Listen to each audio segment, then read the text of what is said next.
جو پیا کو بھائے اختر وہ سہانا راگ ہے، جو پیا کو بھائے اختر وہ سہانا راگ ہے، جس سے ناخوش ہو پیا وہ راگنی اچھی نہیں، جو میرے نبی کو نہ پسند آئے وہ بات ہی اچھی نہیں، جو میرے نبی کو نہ پسند کام ہو وہ کام ہی اچھا نہیں، جس سے ناخوش ہو پیا وہ راگنی اچھی نہیں۔ وآخر دعوانا الحمدللہ رب العالمین۔ السلام علیکم۔ خدمت پہ لاکھوں سلام مصطفیٰ جان رحمت پہ لاکھوں سلام، شمع بز میں ہدایت پہ لاکھوں، غوث اعظم کا دیکھو ذرا مرتبہ، ایک اشارے سے مردوں کو زندہ کیا، آج بھی لوگ کہتے گئے غوث الورا، غوث اعظم امام التقیٰ والنقیٰ، جلوہ شان قدرت پہ کاش محشر میں جب ان کی آمد ہو اور بھیجے سب ان کی شوکت پہ لاکھوں سلام، مجھ سے خدمت کے قدسی کا ہے ہر رضا، مجھ سے خدمت کے قدسی کا ہے ہر رضا، مصطفیٰ جان رحمت پہ لاکھوں سلام، شمع بز میں ہدایت پہ لاکھوں، وہ رضا حضرت برنی کے شان ڈال دی قلب میں عظمت مصطفیٰ، جس کا سنی مناتے ہیں یوم رضا، اس امام اہل سنت پہ لاکھوں سلام، مصطفیٰ جان رحمت پہ لاکھوں سلام، شمع بز میں ہدایت پہ لاکھوں سلام، لا شرف النبی الاکرم محمد المصطفیٰ صلی اللہ علیہ وسلم وآلہ واصحابہ واولیاء ملتہ وجميع المسلمین والمسلمات الکرام۔ الفاتحہ۔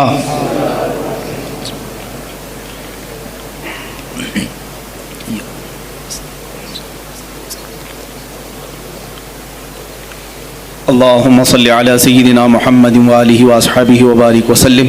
اللهم وصل وبلغ مثل ثواب ما قرأناه من القرآن الكريم، ما صليناه وما سلمناه وما هللناه وما سبحناه، وهذه هدية واصلة ورحمة نازلة وبركة شاملة منا إلى حضرة النبي الأكرم محمد المجتبى محمد المصطفى صلى الله عليه وسلم، وبوسيلته إلى جميع الأنبياء والمرسلين والصحابة والتابعين والخلفاء الراشدين، وإلى أرواح جميع أزواج رسول الله وبناته وبنيه، وإلى أرواح جميع الشهداء والنجباء والنقباء وأولياء الله الصالحين، وإلى أرواح أئمة المجتهدين وجميع المؤمنين والمؤمنات وعامة المسلمين والمسلمات الأحياء منهم والأموات، خاصة إلى روح سيدنا وسندنا وشيخنا وقطبنا سيدي عبد القادر الجيلاني قدس الله سره الشريف.